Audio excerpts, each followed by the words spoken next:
Assalamualaikum warahmatullahi wabarakatuh. Waalaikumsalam warahmatullahi wabarakatuh. Bagaimana kabar anak-anakku semua? Tetap semangat ya. Oke, sebelum kita mulai, kita berdoa dulu. Monggo dipersilahkan berdoa dimulai.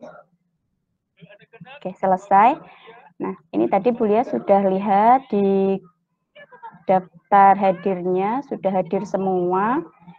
Nah, hari ini di Bahasa Indonesia kali ini kita akan belajar tentang unsur pembangun cerpen dan nanti kita akan membuat kerangka teks cerpen. Nah, jadi anak-anakku tetap semangat, semoga pandemi ini segera berakhir, kita bisa ketemu lagi di sekolah. Ya, oke. Hari ini kita akan mempelajari tentang unsur pembangun cerpen. Ini ya, untuk kompetensi dasarnya nanti kita menganalisis unsur-unsur pembangun cerita pendek dalam buku kumpulan cerita pendek. Kemudian yang kedua, kita mengkonstruksi sebuah cerita pendek dengan memperhatikan unsur-unsur pembangun cerpen. Nah, indikatornya nanti yang akan kalian capai, yang pertama, menentukan unsur-unsur pembangun cerpen dan membangun kerangka teks cerpen sesuai topik yang akan disajikan dengan memperhatikan unsur-unsur pembangun cerpen. Nah, kira-kira apa ya manfaat kita belajar tentang cerpen ya? Mungkin Mbak Sandita? Ya, Bu. Saya menjawab manfaat mempelajari cerita pendek ya, Bu. Iya, kira-kira menurut Mbak Sandita kenapa ya kita perlu mempelajari cerpen? Supaya kita nanti lebih bijaksana dalam menghadapi suatu masalah, karena kan cerpen itu nanti ada konflik, ada masalah-masalah di dalamnya, jadi kita bisa belajar melalui cerita-cerita yang ada di cerpen. Kira-kira cerpen itu apa sih? Jadi cerpen itu adalah salah satu karya sastra yang memusatkan diri pada satu tokoh dalam satu situasi. Jadi yang diceritakan itu pusatnya hanya pada satu tokoh saja. Kemudian untuk karakteristik cerpen, yang pertama ini ada satu berbentuk pendek. Nah, namanya juga cerpen ya, berbentuk pendek. Pendek di sini maksudnya tidak pendek sekali, tidak hanya beberapa kalimat, tetapi kira-kira untuk jumlah katanya ada 500 sampai 5.000 kata. Dua, umumnya cerpen itu habis dibaca hanya sekitar 10 sampai 30 menit. Kemudian yang ketiga menggunakan alur tunggal. Kemudian yang keempat hanya menceritakan satu kisah atau satu konflik. Nah, oke, selanjutnya, nah ini untuk unsur-unsur pembangun cerpen. Ini Bu Lia kira dulu di SMP juga sudah pernah ya diajarkan tentang ini. Nah, ini sebenarnya harusnya sudah kalian unduh.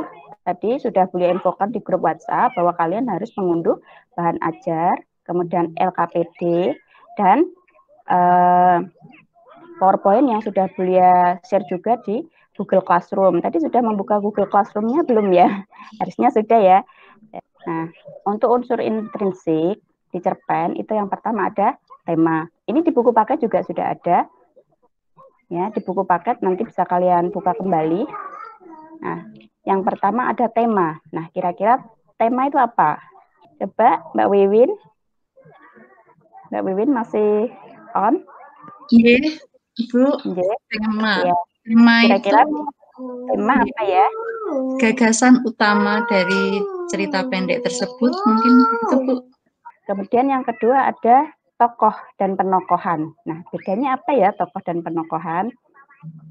Saya Ibu. Iya, Ini monggo Wahyu, Mbak Desi. Ibu. Oh, Bu Wahyu, Mbak Wahyu Iya. ya, monggo. Tokoh berarti pelakunya yang ada dalam cerita, Bu. Nah, kalau penokohannya berarti watak yang dimiliki oleh tokoh-tokoh tersebut, Ibu. Seperti itu.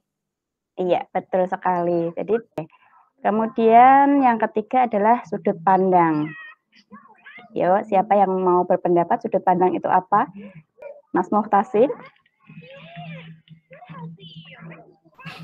Ji, Bu. Iya. Sudah mendownload bahan ajar atau belum? Sudah. Sudut pandang.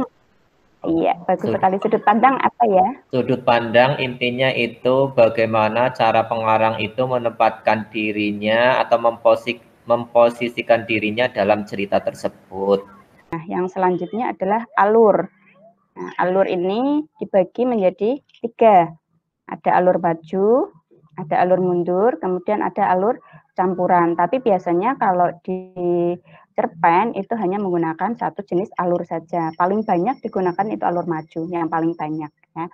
Kemudian yang kelima ada latar. Nah, latar ini dibagi menjadi 3 juga. Ada latar tempat, kemudian ada latar waktu, kapan cerita itu terjadi, mungkin di pagi hari, sore hari, atau siang hari, begitu. Kemudian yang ketiga adalah tentang latar suasana. Jadi suasana. Ya. Kemudian yang keenam adalah gaya bahasa. Yang terakhir ada amanat. Kemudian lanjut untuk unsur ekstrinsiknya. Ya, itu ada 4. Yang pertama ada latar belakang budaya. Jadi ketika menulis cerpen itu budaya yang terkandung itu seperti apa? Ya. Kemudian ada latar belakang ekonomi, ada latar belakang religi, dan latar belakang politik. Nah, kerangka cerpen itu bagaimana cara menyusunnya? Yang pertama adalah observasi. Nah, kira-kira dari topik yang kamu pilih itu kamu observasi, kamu amati, kira-kira yang cocok akan kamu jadikan cerpen itu topik yang mana. Yang kedua, nanti kalian bisa menentukan judul dan tema pada cerpen. Nah, kemudian kamu tentukan juga latar belakang cerpen. Kemudian tentukan para tokohnya. Siapa nanti nama-nama tokoh yang akan menjadi tokoh di cerpen kamu. Ya. Kemudian kamu menciptakan konflik. Kira-kira permasalahannya apa ya nanti yang akan saya ceritakan. Jadi ini baru kerangkanya. Kemudian menentukan sudut pandang. Kemudian yang terakhir, kamu bisa menentukan alur. Nah, kira-kira alurnya mau maju atau mau mundur atau flashback. Seperti itu. Nah, kemudian yang selanjutnya adalah manfaat membaca cerpen. Setelah paparan dari materi unsur-unsur pembangun teks cerpen dan kemudian menyusun kerangka cerpen, setelah ini nanti kalian buka Google Classroom-nya lagi ya. Kalian baca cerpen yang berjudul Seragam karya Aris Kurniawan Basuki. Sudah di-download atau belum ya? Harusnya sudah. Nah, itu nanti tolong dibaca dulu cerpennya. Kemudian ketika membaca cerpen tersebut, ya sambil membaca, setelah itu kalian coba susun pertanyaan.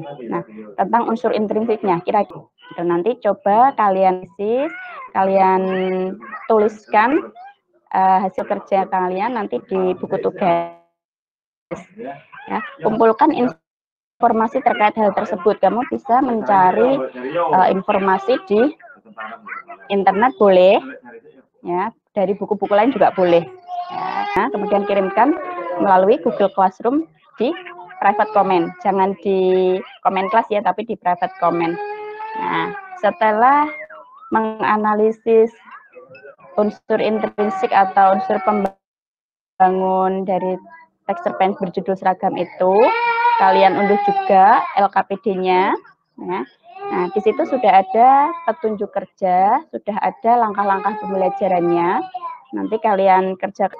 Ini beri waktu 1 jam atau 60 menit. Silahkan kalian kerjakan ini dulu. Nanti kita bertemu lagi 60 menit kemudian ya, 1 jam.